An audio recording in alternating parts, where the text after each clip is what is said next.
Baik, Bismillahirrahmanirrahim. Assalamualaikum warahmatullahi wabarakatuh. Selamat siang, Bapak Ibu. Eh, Semoga dalam keadaan sehat semua untuk kita semua ya. Terima kasih Mbak Jana atas perkenalannya dan terima kasih juga Mbak Siti untuk pemaparannya nanti. Eh, Mungkin saya mohon izin share screen ya Bapak Ibu. Perkenalkan dulu, nama saya Muhammad Sonet Fertiawan. Saya adalah eh, staf di kelompok kalian Rekayasa Air dan Limbah Cair, Fakultas Teknik Sipil dan Lingkungan. Mungkin saya nggak akan bicara spesifik tentang sparring ya Bapak Ibu ya, karena bagi saya sparring ini seperti tadi Mbak Jana sempat sampaikan ya, cukup ramai sebetulnya. Terlebih lagi sejak tahun 2023 ini ada kebijakan yang memang saya sempat tulis di LinkedIn gitu ya, ada artikel yang saya sempat tulis, kemudian ternyata diposting sama teman-teman guys terkait dengan bagaimana menanggapi dua kebijakan yang di tahun 2023 ini membuat ramai khususnya di industri pertambangan Bapak Ibu ya. Yang pertama itu adalah baku mutu total suspended solid kita yang semakin ketat di 100 mg per liter. Kemudian ada kewajiban pemantauan sparring di semua titik compliance point kita gitu ya, di titik penaatan kita semua.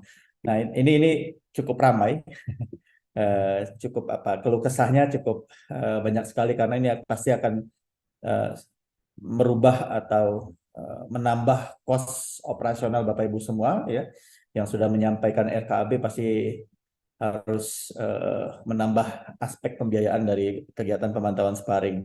Nah, mungkin nanti silakan Bapak Ibu bisa diskusi nanti dengan Mbak Siti ya terkait dengan pemantauan sparring.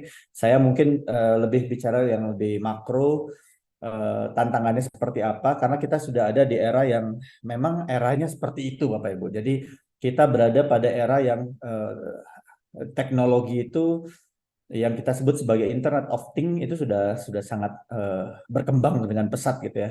Nah, itulah kenapa saya memberikan judul di dalam materi saya itu adalah disruptif teknologi terhadap pengelolaan kualitas lingkungan. Ini sesuatu yang sulit kita hindari sebetulnya, bahwa perkembangan teknologi yang saat ini yang mungkin 5-10 tahun yang lalu itu kita masih bertanya-tanya ini untuk apa, ini merupakan biaya yang atau suatu kegiatan yang tidak diperlukan karena kita masih bisa melakukan itu secara manual gitu ya. Nah, tapi kalau sekarang dan dulu mungkin teknologi masih sangat mahal gitu ya. Nah, tapi sekarang teknologi ini sesuatu yang sekarang sudah banyak dipakai oleh banyak negara karena memang teknologi ini sudah berkembang sangat pesat. Infrastrukturnya mulai dari upstream sampai downstream itu sudah lengkap Bapak Ibu. Jaringan internet juga sudah semakin mudah dibandingkan zaman dulu gitu ya. Sedangkan device-nya pun atau sensor-sensor itu sudah berkembang sangat pesat dari yang mulai yang mungkin yang high end-nya, mulai yang dari yang mungkin relatif mahal gitu ya, sampai yang Bapak Ibu cari di e-commerce ya di Tokopedia, Shopee, atau di apa situs-situs belanja lainnya saya yakin banyak atau mudah untuk menemukan sensor-sensor yang untuk pemantauan lingkungan ini ya. Dan KLHK tidak menutup ruang untuk kita bisa menggunakan teknologi-teknologi yang sederhana, yang penting memenuhi ketentuan-ketentuan atau prosedur-prosedur yang ada di Kementerian Lingkungan Hidup dan Kehutanan.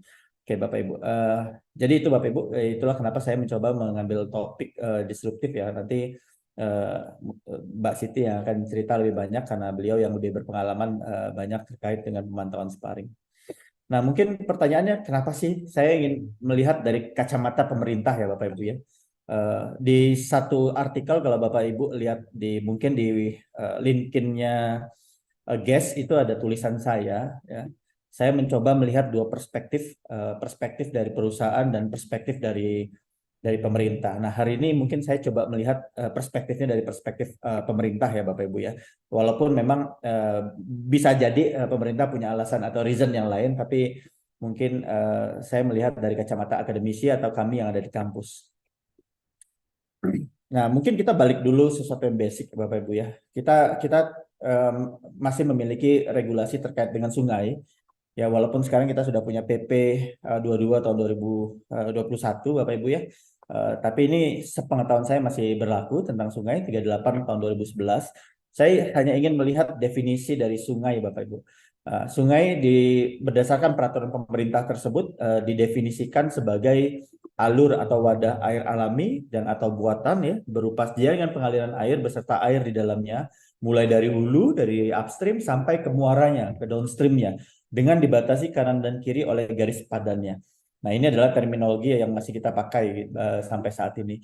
Nah, ada pasal 3 di peraturan pemerintah 38 ini ya, itu terkait dengan uh, pengelolaan sungai, Bapak Ibu. Jadi pengelolaan sungai itu harus dilakukan secara menyeluruh dan terpadu dan berwawasan lingkungan dengan tujuan untuk mewujudkan kemanfaatan fungsi sungai dan yang berkelanjutan. Nah, ini amanah juga sebetulnya dari Undang-Undang 17 tahun 2019 ya tentang sumber daya air ya. Nah, ini masih kita pakai sebetulnya dan saya pikir kita masih punya banyak masalah dengan sungai-sungai yang ada di Indonesia, di kota-kota besar, Bapak Ibu ya. Saya pikir kita sudah cukup sulit untuk menemukan di Indonesia sungai yang memang secara naturalnya dia punya kondisi yang baik ya. Nah, kalau kita lihat dulu ya, kita secara basic dulu dan saya pikir ini pelajaran dari sejak kita SD, Bapak Ibu ya, bahwa kita itu sebetulnya sampai saat ini menggunakan atau mengkonsumsi air itu dari air permukaan, Bapak Ibu. Sedangkan kalau kita bagi lagi ya dari total global water atau total air yang ada di dunia ini, fresh water itu hanya 2,5%-nya saja, Bapak Ibu. Sedangkan yang di lautan ya, danau yang apa asin gitu ya, itu mencapai 96,5%, Bapak Ibu. Jadi ternyata sedikit aja dari air yang bisa kita manfaatkan di bumi ini gitu ya. Nah, dari 2,5% ini itu hanya 1,2%-nya itu adalah air fresh ya, fresh water atau air permukaan gitu ya dari sungai dan lain-lainnya. Yang lainnya itu 30,1% itu groundwater, Bapak Ibu. Jadi air di kita itu dominannya dari salah satu dari groundwater, khususnya yang dari tropis ya, Bapak Ibu. Nah, atau sebagian besar secara dunia, secara global itu lebih banyak di apa berupanya es gitu ya, 68,7% itu berupa es. Jadi sangat sedikit sekali sebetulnya surface water yang bisa kita manfaatkan untuk kebutuhan hidup kita. Nah, sedangkan kalau kita pecah lagi 1,2% dari air permukaan ini itu 60%, 69%-nya ya beku ya, dia dalam bentuk ice gitu ya. Kemudian ada yang 20,9% ada di danau dan kalau kita lihat di sungainya itu hanya 0,49, jadi kecil sekali 0,49 dari 1,2% dari 2,5% fresh water yang ada di dunia. Jadi kita itu sebetulnya sangat terbatas sumber daya air kita jika kita melihat apalagi kita bandingkan dengan populasi manusia yang terus bertumbuh dari tahun ke tahun. Nah, sedangkan tantangan kita itu banyak Bapak Ibu. Jadi kalau kita lihat kontribusi pencemar dari yang major ya di satu das itu sekarang sudah macam-macam Bapak Ibu ya. Nanti saya tapi bisa berargumentasi ya terkait dengan apa sih sebetulnya polutan yang paling dominan yang memberikan kontribusi terhadap kualitas sungai kita. Ya, kalau kita lihat datanya di sebentar lewat ini. Saya loncat-loncat nggak apa-apa Bapak Ibu ya. Nah, kalau kita lihat data dari beberapa sumber dari beberapa sungai yang ada di Indonesia ya, Ciliwung, Musi, Citarum, Berantas ya, ini saya ambil dari Pak Budi ini ya, dari KLHK sekarang beliau di BRIN. Sebetulnya 8 atau 50% lebih sebetulnya kualitas sungai kita itu terganggu atau tercemar ya. Itu karena sumbernya dari domestik. Jadi kegiatan masyarakat sebetulnya, kegiatan kita sebetulnya sebagai manusia gitu ya. Nah, kalau industri itu sebetulnya kecil saja ya, 6% atau dari eh, apa dari livestock ya, dari sapi dan teman-temannya itu hanya 4%. Dari agriculture itu hanya 6% untuk di Ciliwung. Di Musi pun 48%, di Citarum itu 59%, di Berantas itu 47%. Jadi sebetulnya dominannya di domestik sebetulnya ya. Tapi kan tadi ya Bapak Ibu ya, kalau kalau dari kacamata eh, pengaturan paling mudah mengelola industri dibandingkan dari masyarakat. Karena masyarakat ini kan sebetulnya tanggung jawab pemerintah dan ini memang sangat aspek sosialnya sangat besar dan biayanya sangat mahal sekali. Jadi kita pemerintah PUPR sebetulnya secara bertahap terus memperbaiki pengelolaan daripada domestik kita ya. Semakin ke sini semakin membaik, semakin terkelola dengan baik. Nah, itulah yang terjadi di daerah sungai kita ya Bapak Ibu. Jadi isu-isunya banyak sekali, mulai dari permukiman, ada deforestasi ya. Dan jadi deforestasi itu pasti akan berdampak ya Bapak Ibu. Deforestasi berdampak misalkan tingkat kekeruhan dari sungai itu juga akan semakin tinggi karena tidak di air runoff-nya tidak dikelola, dan tentu akan berdampak dengan banjir ya, belum ditambah dengan tadi isu climate change dan lain-lainnya. Belum lagi solid waste Bapak Ibu, ini masalah yang saya pikir banyak sekali di kita dan belum selesai juga ya, wastewater sama tadi, tapi teman-teman PUPR sedang berjuang atau bekerja keras untuk menyelesaikan wastewater ini. Oke ya. Nah ini saya ambil contoh saja Bapak Ibu ya, bagaimana pertumbuhan urbanisasi, perkembangan urbanisasi yang ada di Jakarta dan sekitarnya ya. Sebelah kiri ini Jakarta, sebelah kanan ini Bandung Bapak Ibu.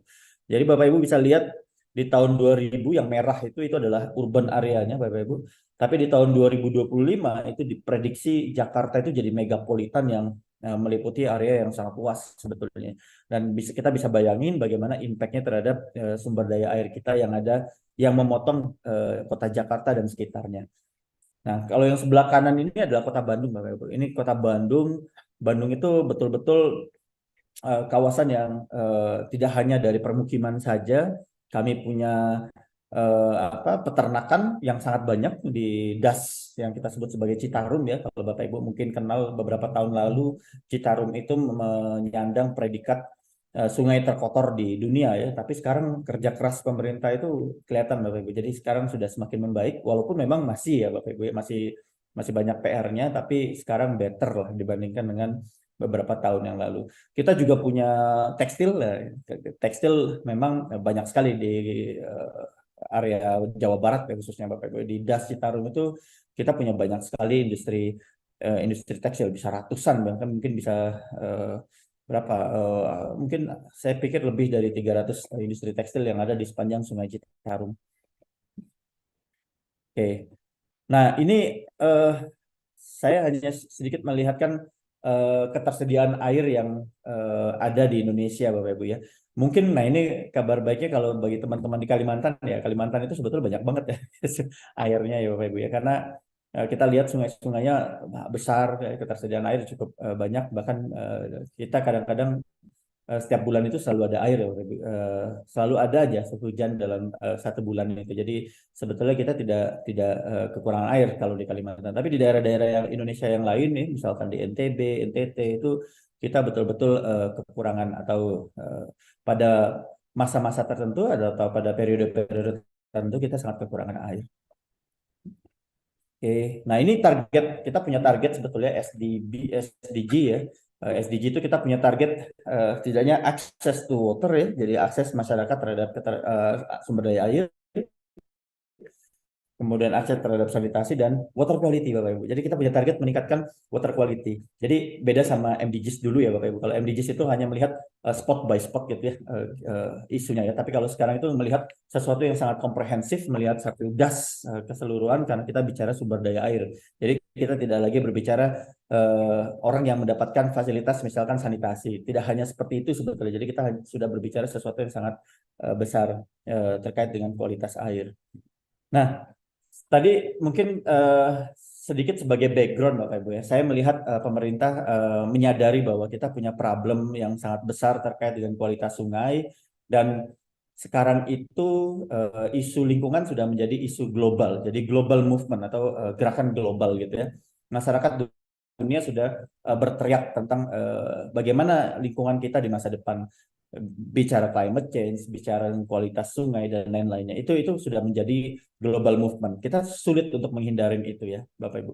Jadi saya pikir sekarang pemerintah pun saya yakin under pressure juga, bahwa cukup banyak negara-negara yang menuntut Indonesia untuk memperbaiki kualitas lingkungannya ya. Belum kita bicara udara, kemarin kita sempat kemarau panjang, kebakaran hutan terjadi di Jakarta, kita punya PLTU dan lain-lainnya. Itu isunya sangat ramai sekali. Nah, jadi tuntutan ini sudah semakin besar, dan itu membuat pemerintah tampaknya mulai merubah gitu ya. Jadi mulai memperketat banyak hal. Salah satunya tadi kalau di pertambangan baku mutu mulai diperketat gitu ya. Terlepas dari perdebatannya, kita bisa diskusi panjang lebar terkait dengan itu. Saya pernah menulis, sekali lagi Bapak Ibu silakan baca. Saya coba menganalisis dua perspektif, perspektif pemerintah dan perspektif dari perusahaan. Nah, balik lagi ke sekarang Bapak Ibu. Jadi sekarang itu kita kenal yang namanya revolusi industri 4.0 dalam revolusi industri 4.0 Bapak Ibu. Nah, sebetulnya di revolusi industri 4.0 itu infrastruktur untuk memperbaiki bagaimana cara kita mengelola lingkungan itu sudah terbuka sangat lebar sekali.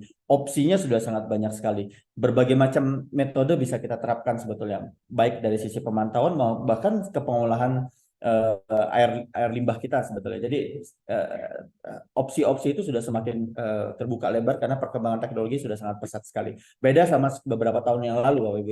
Mungkin ini masih menjadi gimmick yang eh, masih mahal gitu ya untuk kita beli sensor dan lain-lain. Tapi sekarang saya pikir tadi yang sudah saya sampaikan bahwa di e-commerce pun Bapak Ibu bisa mendapatkan sensor yang relatif murah. Loh, tapi kan emang bisa diterapin untuk sparring misalkan ya. Bisa kok Bu, Bapak Ibu. Sebetulnya regulasi KLHK itu tidak mengatur brand ya, harus merek tertentu, harus jenis tertentu. Tidak, yang penting syaratnya adalah lulus uji konektivitas sebetulnya. Dan uji konektivitas itu sebetulnya lebih kepada data loggernya. Kalau sensornya mungkin lebih kepada uji validasinya. Selama uji validasinya lulus, sensornya bisa dipakai mau yang mereknya murah sekali, bahkan yang mungkin kalau ada yang mendevelop sendiri itu bisa. Jadi dari sisi pemerintah sebetulnya tidak membatasi. Nah, ini perkembangan Bapak Ibu. Dulu kita berbicara steam engine gitu ya, pertama kali teknologi yang berkembang pesat itu sejak revolusi industri Bapak Ibu ya, di tahun 1784 ya. Jadi itu terus berkembang teknologi sampai kepada sekarang kita bicara sudah revolusi industri 4.0 ya. Mungkin kalau dulu kita bicara revolusi 3.0 gitu ya, itu sudah sebetulnya sudah bicara PLC ya. Jadi saya pikir PLC itu sudah banyak dipakai di pabrik-pabrik Bapak Ibu ya. Tapi memang satu masih mahal, masih terbatas, kemudian tidak sefleksibel sekarang gitu ya. Nah, kalau sekarang sudah pakai 4.0 itu sudah sangat fleksibel sekali. Tidak, PLC bukan satu-satunya pilihan untuk bisa kita membuat logic controllernya ya. Jadi untuk mengendalikan sesuatu. Jadi kita bisa menggunakan bahkan selain PLC. Sudah banyak sekali opsi-opsinya. Ya. Nah, ini saya pikir saya lewatin mungkin ya, nanti silakan kita bicara lebih fokus ke sparringnya nanti Mbak Siti gitu ya. Nah, kalau kita bicara IoT itu eh, secara definisi sebetulnya yang apa ya, dia yang menghubungkan antara eh, teknologi ya, dia ada teknologinya ya, wireless teknologi, kemudian ada microcontrollernya. Kemudian dia ada internetnya Bapak Ibu. Jadi dia yang berfungsi bertujuan untuk menerima data, mentransform data, dan mentransmit data itu secara real time. Itulah yang sekarang diadopsi kebijakan-kebijakannya. Kita punya misalkan CEMS ya, Continuous Emissions CEMS, monitoring system gitu. Kita punya sparring. Kalau di pemerintah, pemerintah juga punya pemantauan lingkungan yang lain yang menggunakan metode IoT sebetulnya ya. Jadi ini sudah teknologi yang bukan teknologi yang asing, bukan teknologi yang mahal sebetulnya. Sudah cukup banyak teknologi-teknologi alternatif yang bisa digunakan dengan pendekatan yang sama ya, IoT ya. Uh, Sama, ini adalah revolusi industri 4.0 dalam konteks pengelolaan lingkungan. Jadi kita sudah bicara Internet of Things, kita bicara Big Data. Bapak Ibu punya Big Data itu banyak banget ya. Kalau kita bicara sparring misalkan ya, salah satu argumentasi ketika kebijakan baku mutu 100 mg per liter pun sebetulnya basisnya adalah big data. Walaupun big datanya tidak dikeluarkan Bapak Ibu. Ya itu jadi satu misteri buat kita, tapi setidaknya itu adalah manfaat dari ketika kita memiliki big data, kita bisa membantu kita dalam membuat sebuah keputusan atau program di masa depan gitu ya. Nah, itulah manfaat sebetulnya dari data. Jadi salah satu dari revolusi industri 4.0 itu adalah data sebetulnya. Itu adalah yang kalau kata Pak Jokowi, data itu adalah new oil gitu ya. Minyak yang terbaru gitu ya. Jadi itu harta karun bagi dunia sekarang ini, data ya. Nah, data itu yang bisa berbicara banyak sebetulnya. Nah, kalau dari sisi revolusi industri 4.0 untuk environmental management, maka kita bisa bicara ya. Kalau sekarang kita punya industri 4.0, kita punya cloud computing, kita punya big data analysis, kita punya Internet of Things, kita punya sensor, bla bla bla bla gitu ya. Kemudian kita bisa integrasikan semuanya menjadi dalam satu sistem. Kemudian kita bisa berbicara tentang environmental protection. Loh, contohnya apa? Contohnya gini, Bapak Ibu. Eh, Bapak Ibu punya sparring sebetulnya ya. Sparring itu sebetulnya Bapak Ibu bisa manfaatkan contohnya untuk pengolahan. Jadi teknologi yang sama ketika menginjeksikan bahan kimia misalkan. Injeksi bahan kimia itu sebetulnya bisa kita injeksikan sesuai dengan kondisi air limbahnya. Jadi kalau air limbahnya TSS-nya sekian, maka diinjeksikannya sekian. Ketika debitnya sekian, maka bahan kimia yang diinjeksikan volumenya sekian. Ketika misalkan pH-nya sekian turun, maka kita akan menambahkan penetral sekian dosisnya. Nah, algoritma itu yang sebetulnya yang kita coba terapkan ke dalam satu industri, proses industri yang mungkin lebih kompleks, Bapak Ibu ya. Memang ini sudah bukan sesuatu yang asing untuk beberapa industri besar, Bapak Ibu. Karena tadi yang saya sampaikan bahwa di industri 3.0 kita sudah kenal PLC. PLC itu sebetulnya sama. Itu kan program logic controller ya. Jadi kita mengkontrol variabel-variabel ya data, kemudian kita perintahkan misalkan seperti pompa dan lain-lainnya atau peralatan mekanik yang lainnya untuk bekerja sesuai dengan constraint-constraint tertentu. Nah, itu yang terjadi atau itulah manfaat dari revolusi industri 4.0. Jadi sebetulnya cukup banyak manfaatnya, walaupun memang tantangan-tantangan di lapangannya masih banyak sekali. Ya, nah kalau di konteks, nah ini salah satu manfaatnya tadi, Bapak Ibu. Jadi kalau kita bicara integrated water resources management ataupun dalam konteks misalkan Bapak Ibu punya uh, uh, apa industri yang atau perusahaan yang industri yang banyak di beberapa lokasi, Bapak Ibu bisa gunakan teknologi ini untuk memantau site-site perusahaan Bapak Ibu ya. Jadi kalau dia dipasang sensor kemudian ditransmisikan secara real time, Bapak kita bisa memantau dari gadget kita gitu ya. Kita bisa mendapatkan notifikasi peringatan ketika dia rendah, maka kita bisa perintahkan ke operator kita untuk segera merespon itu agar tetap memenuhi baku mutu lingkungan. Nah, kurang lebih seperti itu sebetulnya harapan atau manfaat yang bisa eh, kita jalankan ya di era revolusi industri 4.0 ini. Nah, ini mirip Bapak Ibu dengan sparring sebetulnya ya. Intinya tapi dalam konteks kacamata pemerintah, ketika pemerintah menggunakan pemantauan sparring ataupun on limo di sungai gitu ya. Nah, harapannya sebetulnya kita bisa menjaga eh, badan air penerima kita. Jadi ketika dia dalam konteks perusahaan, maka perusahaan bisa ada early warning system, Bapak Ibu. Jadi ketika misalkan di tambang, misalkan saya sampaikan ya, di tambang itu ada misalkan TSS-nya dia tiba-tiba ada spike, tiba-tiba naik, mungkin ada hujan besar tadi pagi gitu ya. Nah, tiba-tiba naik, maka kita ada early warning system gitu ya. Jadi ada peringatan bahwa ini akan ada kenaikan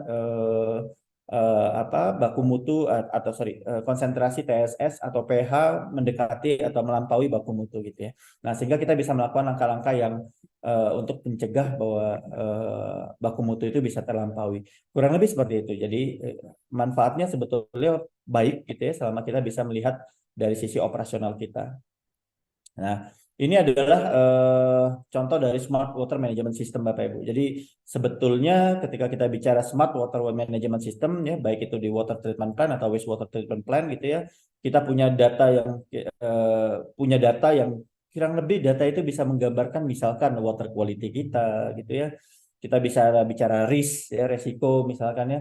Kita bicara otomasi ya, otomasi dari sistem pengolahan air limbah kita ya, kemudian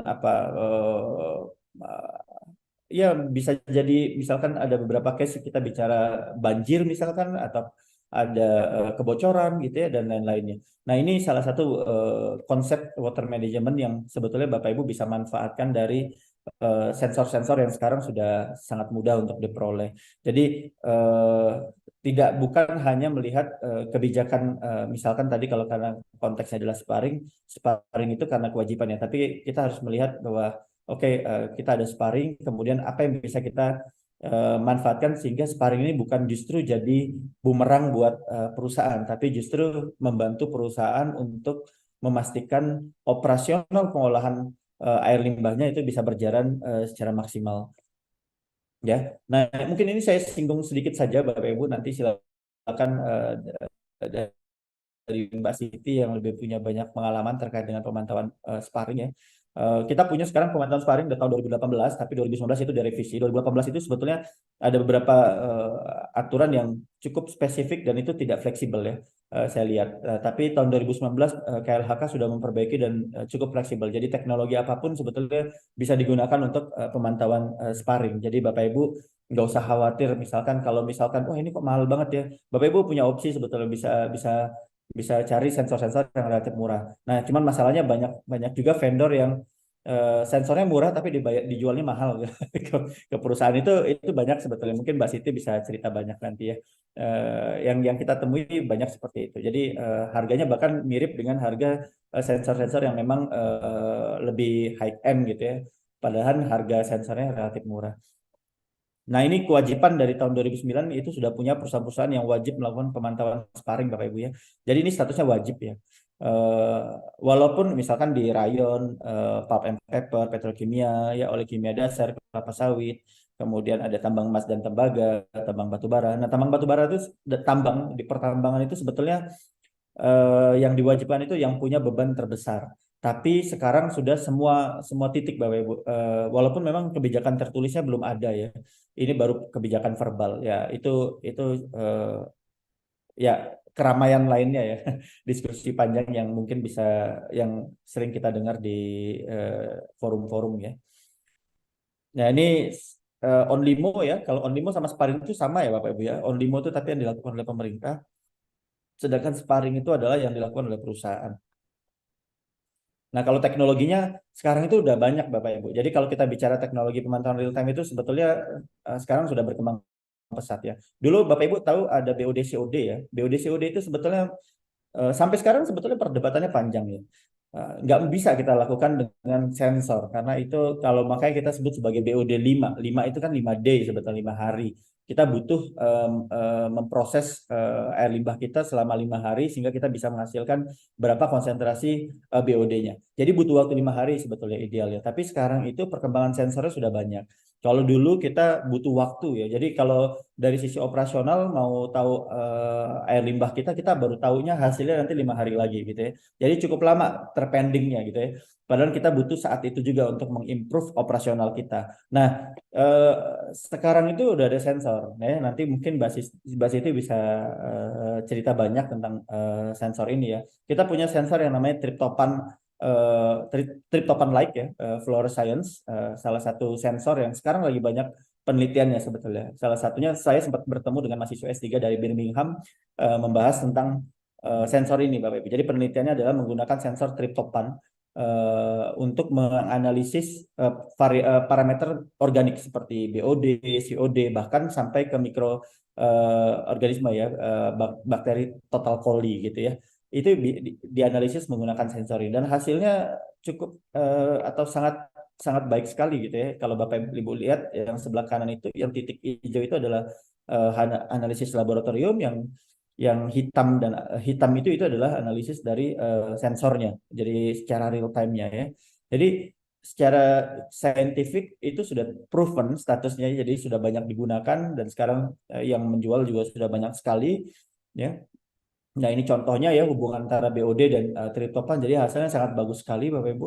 Nah, kebetulan ini yang saya ambil sensornya dari Multiprops ya Bapak Ibu. Jadi Bapak Ibu bisa gunain banyak sebetulnya sensornya ya. Jadi tidak hanya Multiprops, sekarang Bapak Ibu bisa pakai single props sebetulnya. Walaupun nanti mungkin Mbak Siti bisa jelaskan kelebihan kekurangan antara Multiprops dan single props.